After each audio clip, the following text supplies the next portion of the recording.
স্ত্রী কোন কোন ক্ষেত্রে তার ভরণ পোষণ পাওয়ার অধিকার হারাবে? আসসালামু আলাইকুম। সম্মানিত ভিউয়ার্স, আশা করি সবাই ভালো আছেন। আমাদের আজকের এই পর্বের আলোচনার বিষয় হচ্ছে যে স্ত্রী যদি তার স্বামীর অবাধ্য হয়, সেক্ষেত্রে স্বামী তার স্ত্রীকে ভরণ পোষণ দিতে বাধ্য হবে কি না, এবং স্ত্রী কখন ভরণ পোষণ থেকে বঞ্চিত হবে বা কখন স্ত্রীকে ভরণ পোষণ স্বামী দিতে বাধ্য থাকবে না, এই বিষয়গুলো নিয়ে উচ্চ আদালতের সিদ্ধান্ত সহ আমাদের আজকের এই পর্বে আলোচনা করব।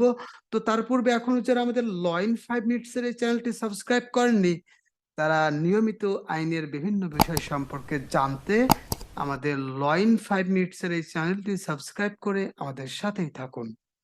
তো চলুন আমাদের আজকের এই পর্বের মাধ্যমে আমরা জেনে নিই যে কখন স্বামী তার স্ত্রীকে ভরণ পোষণ দিতে বাধ্য নয়।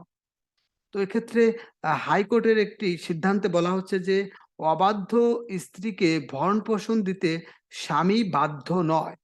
এটা বলেছে হচ্ছে মহামান্য হাইকোর্ট মিতা খান বনাম হেমায়েত বিবি মামলাতে। এটা হচ্ছে ১৪ ডিএলআর পৃষ্ঠা নম্বর ৪৫৫। অর্থাৎ এই মিতা খান বনাম হেমায়েত বিবি মামলায় মহামান্য হাইকোর্ট বলেছে যে অবাধ্য স্ত্রীকে তার স্বামী ভরণ পোষণ দিতে বাধ্য নয়। তো চলুন আমরা দেখে নিই যে স্ত্রী কখন ভরণ পোষণ পাবে না, অর্থাৎ স্ত্রী কোন কোন ক্ষেত্রে তার ভরণ পোষণ পাওয়ার অধিকার হারাবে। এক্ষেত্রে প্রথমেই যেটা রয়েছে সেটা হচ্ছে যে স্ত্রী স্বামীর নিষেধাজ্ঞা সত্ত্বেও যেখানে স্বামী অবস্থান করে সেখানে ভিন্ন অন্যত্র বসবাস করলে, অর্থাৎ স্বামী যেখানে বসবাস করে, স্বামীর নিষেধাজ্ঞা সত্ত্বেও যদি স্ত্রী অন্যত্র বসবাস করে, অর্থাৎ স্বামীর থেকে অন্য কোনো ভিন্ন জায়গা বসবাস করে, সেক্ষেত্রে স্বামী তার ওই স্ত্রীকে ভরণ-পোষণ দিতে বাধ্য থাকবে না। এরপর দ্বিতীয়ত রয়েছে হচ্ছে যে স্ত্রী বন্দি দশায় থাকলে, অর্থাৎ স্ত্রী যদি বন্দি দশায় থাকে বা আটক থাকে কোথাও বা জেলে থাকে, সেক্ষেত্রে স্বামী তার ওই স্ত্রীকে ভরণ-পোষণ দিতে বাধ্য নয়। তবে আ স্বামী বন্দি দশায় থাকলে স্ত্রী ভরণ-পোষণ হতে বঞ্চিত হবে না। অর্থাৎ স্বামী যদি কোথাও আটক থাকে বা জেলে থাকে, সেক্ষেত্রে কিন্তু স্ত্রী ভরণ-পোষণ হতে বঞ্চিত হবে না, বরং স্ত্রীকে তার ভরণ-পোষণ দিতে হবে। এরপর তৃতীয়ত যেটা রয়েছে সেটা হচ্ছে স্ত্রী অন্যায়ভাবে অবাধ্য হয়ে স্বামীর অনুমতি ছাড়া অসঙ্গত কারণে স্বামীর গৃহ ত্যাগ করলে, অর্থাৎ স্বামীর অনুমতি ব্যতীত অসঙ্গত কারণে বা যৌক্তিক কোনো কারণ ব্যতীতই যদি স্বামীর ঘর ত্যাগ করে স্ত্রী অন্যত্র বসবাস করে, সেক্ষেত্রে কিন্তু স্বামী তার ওই স্ত্রীকে ভরণ-পোষণ দিতে বাধ্য নয়, অথবা স্ত্রী কিন্তু তার এই যে ভরণ-পোষণ পাওয়ার অধিকার এটা কিন্তু হারাবে। এরপর চতুর্থত রয়েছে যেটা সেটা হচ্ছে স্ত্রী ধর্ম ত্যাগ করলে, অর্থাৎ স্ত্রী যদি স্বামীর ধর্ম ত্যাগ করে অন্য ধর্মে ধর্মান্তরিত হয়, সেক্ষেত্রে ওই স্ত্রীকে ভরণ পোষণ দিতে স্বামী বাধ্য নয়।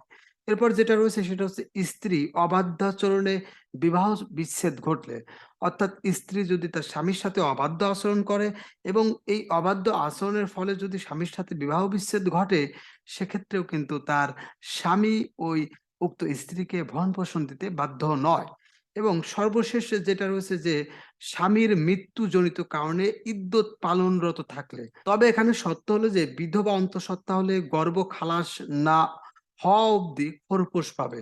অর্থাৎ কোনো সন্তান যদি গর্ভে থাকে, সেক্ষেত্রে ওই সন্তান ভূমিষ্ঠ হওয়ার আগ পর্যন্ত ভরণ-পোষণ বা খোরপোশ পাবে। যে তবে কোনো যুক্তিসঙ্গত কারণে স্ত্রী আলাদা বসবাস করলে স্বামী ভরণ-পোষণ দিতে বাধ্য থাকবে।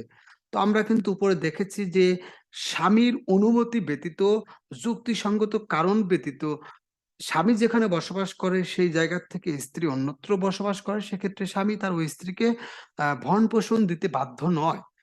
তবে এক্ষেত্রে বলা রয়েছে যে যুক্তিসঙ্গত যদি কোনো কারণ থাকে, এই যুক্তিসঙ্গত কারণে যদি স্ত্রী অন্যত্র কোথাও বসবাস করে, সেক্ষেত্রে স্বামী তার স্ত্রীকে ভরণ-পোষণ দিতে বাধ্য। একথা কিন্তু মোহাম্মদ ইব্রাহিম হোসেন সরকার বনাম মোসাম্মদ সোলেমান নেসা মামলায় বলা হয়েছে। তো এটা হচ্ছে ১৯৬৭ সালের ১৯ ডিএলআর পৃষ্ঠা নম্বর ৭৫১ তে বলা হয়েছে।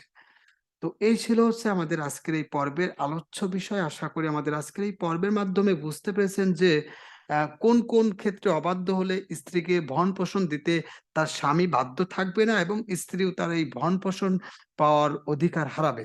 আমাদের আজকের এই পর্বটি এ পর্যন্তই। সবাই লয়েন 5 মিনিটস এর সাথেই থাকুন।